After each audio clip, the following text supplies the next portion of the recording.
is going on, my beautiful water sign family? Thank you so much for tuning in.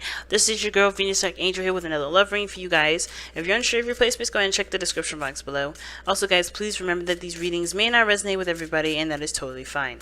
That said, let's go ahead and see what you guys got going on for today, alright? Let's see what you guys got going on for today. Hangman, alright. Okay. The Emperor. And okay, so y'all are looking like fire signs today. All these major arcanas coming up. What is going on here? Alright. So change your perspective, or surrendering to perspective, is how you guys are entering today. And your underlying energy is the Queen of Wands. Either this is you guys becoming more confident in yourselves. I do see the card for confidence here. Standing in your power. Being authentic to who you are. Underneath that is the Eight of Swords. Okay. So it's just kind of it's all about taking action without having to doubt your steps. I guess what I kind of feel like. But the Eight of Swords is not about doubt. It's not about coming up with conclusions that, you know, that inspire you to stay in one space. It's more of just like not really seeing the situation as clearly as you should, and really, you know, and that is keeping you from making the steps forward, right? You don't see what's in front of you, therefore you don't trust making the steps ahead. And I feel like, honestly, the biggest thing right now is to take control. Because you're already coming into this already surrendered to a different perspective, seeing something from in a different angle, in a different angle. You're seeing this from a different angle, rather. And I feel like you guys have already surrendered to a certain perspective that will help you move forward, which has to do with you probably taking control and really doing things on your own terms. Okay? And I feel like I think this is like breaking outside the box in a way, being creative, doing things on your own terms, you know, setting out to do what you want to do and what you want to do only. Because I feel like the situation is like there may be a challenge where somebody else is dictating you the rules, telling you what to do, telling you how to live your life, and this is like not. I don't think this is the situation anymore. I think you guys are really about to break free and break out of that.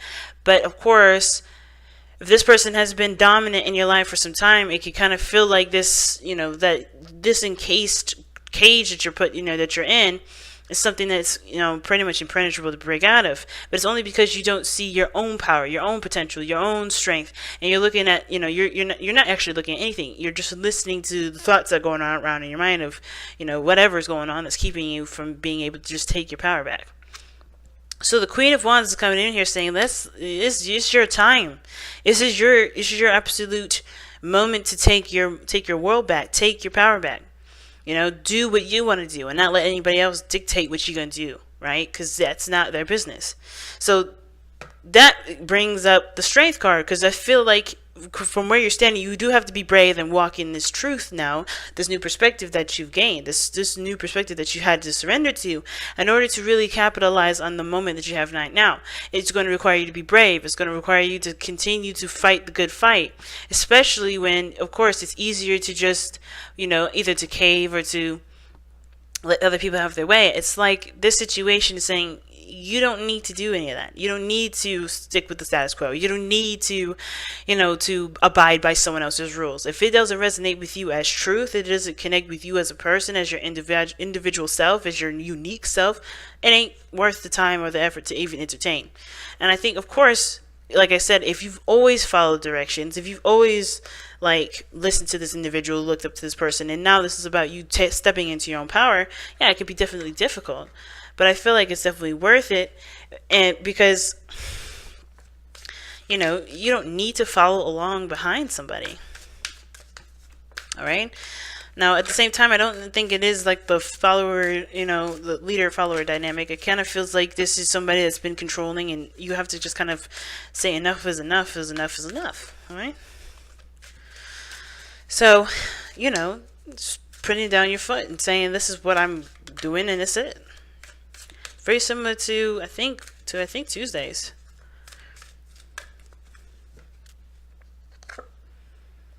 Okay. Here are the ancient ones. Alright, we're going to read that affirmation right fast.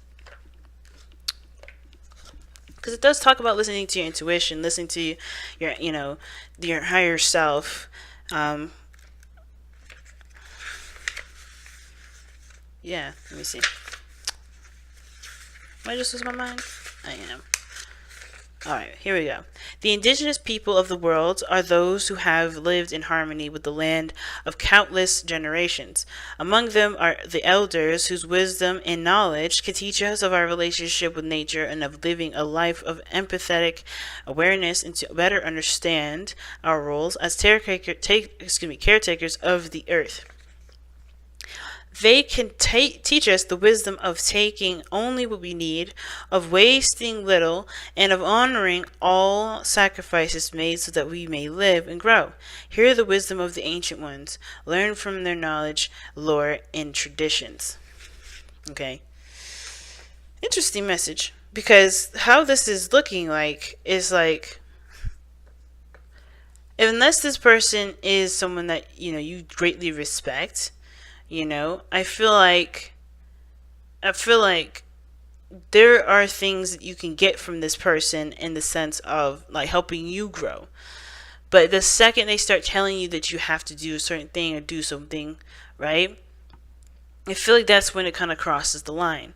Now, of course, respecting your elders is one of those important things. But I feel like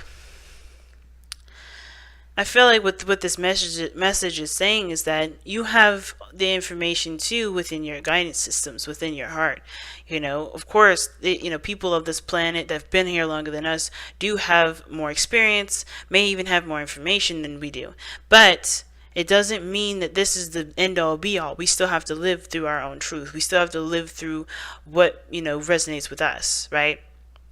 So it's no problem to hear this person out, but don't feel like you have to follow this, these directions or follow this path, and I feel like too, be careful about being so stubborn about what you hear as well, because this can help you. I think there's some things that there's people telling you around you that instead of kind of being aggressive and going your own way, like at least understanding where this information is coming from and utilizing it to the ability that resonates with you, without forcing it, you know what I mean?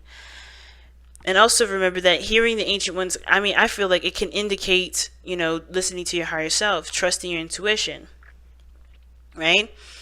Going by what you've learned from your parents and from your ancestors and then forward, right? Not letting anyone outside of that circle, tell you how to live your life. You don't have to live by how anyone tells you how to live. But it's up to you to decide what works and what doesn't, because this is your life to live. Okay?